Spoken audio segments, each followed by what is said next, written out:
Hello' everyone. আজি মই দশম শ্ৰেণীৰ নতুন কিতাপৰ পৰা আমাৰ অনুশীলনী R1 বৰ্গ আৰু বৰ্গমূলৰ কুৱেশ্যন নাম্বাৰ 3 টো আমি সমাধান কৰিম।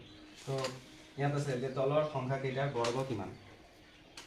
তো বৰ্গ মানে আমি এটা সংখ্যা কেনেকৈ বৰ্গ কৰিম সেইটো জানি লোৱা। যে যদি একে সংখ্যাক যদি আমি দুবাৰ পূৰণ কৰোঁ সেইটো কি কৰা বুজায়, বৰ্গ কৰা বুজায়। তো সাপোজ 2 আছে, আমি 2 লগত যদি আৰু এটা 2 পূৰণ কৰি দিওঁ তেন্তে ইয়াত কি হ'ব, এটো কি কৰা বুজাব, বৰ্গ কৰা বুজাব। তো 2ক বৰ্গ কৰিলে কিমান হয়, 4। তো এই সংখ্যাবিলাকৰ আমি কি কৰিম, বৰ্গ কৰিম। তো ইয়াত সংখ্যাটো কিমান আছে, 19। তো ইয়াৰ লগত আৰু এটা আমাৰ কি 19 কি কৰিব লাগিব, পূৰণ কৰিব লাগিব, তেতিয়া সেই সংখ্যাটো কি হ'ব, বৰ্গ কৰা বুলি হ'ব। তো ইয়াত 19ৰ লগত 19 পূৰণ কৰিম আমি। পূৰণ কৰিলে কিমান, 9 9 গুণ 81, হাতত থাকিব 8, 9 গুণ 9, 9 আর 8 17, 1 9 গুণ 9, 1 1 গুণ 1, যোগ কৰা 16 6 হাতত 1 আৰু 2 3 কিমান হ'ব, 361 হৈ গ'ল। এইটুকু আমি কি কৰিম, বৰ্গ কৰিম। তাৰ মানে আৰু এটা 37 আমি কি কৰিম, পূৰণ কৰিম।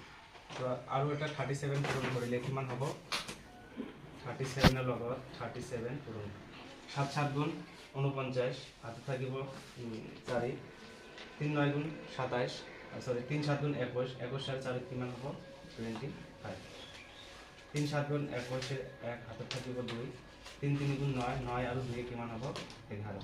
তো যোগ কৰিলে 9 6 3 1।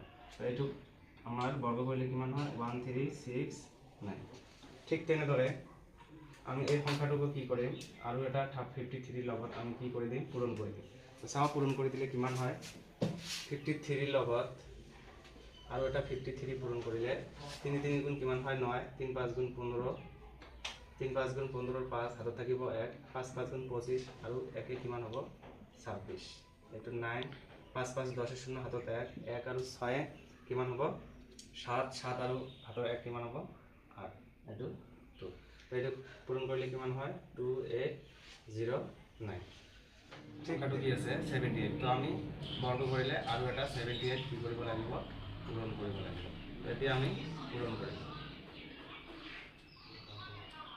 8 8 গুণ কিমান হয়, 64, 64 4 হাতত থাকিব 6, 7 8 গুণ 56, 56 আৰু 6 কিমান হ'ব, 62 মানে 62, 7 8 গুণ 56 6 হাতত থাকিব 5, 7 7 গুণ 49, 49 আৰু 5 কিমান হয় আমাৰ 54। এইটো যোগ করা 4, এটা যোগ করা কিমান হলো 8, এটা যোগ করা 10 শূন্য হাতত 1, 5 আর 6। তো এটা বর্গ করলে কিমান হলো 608।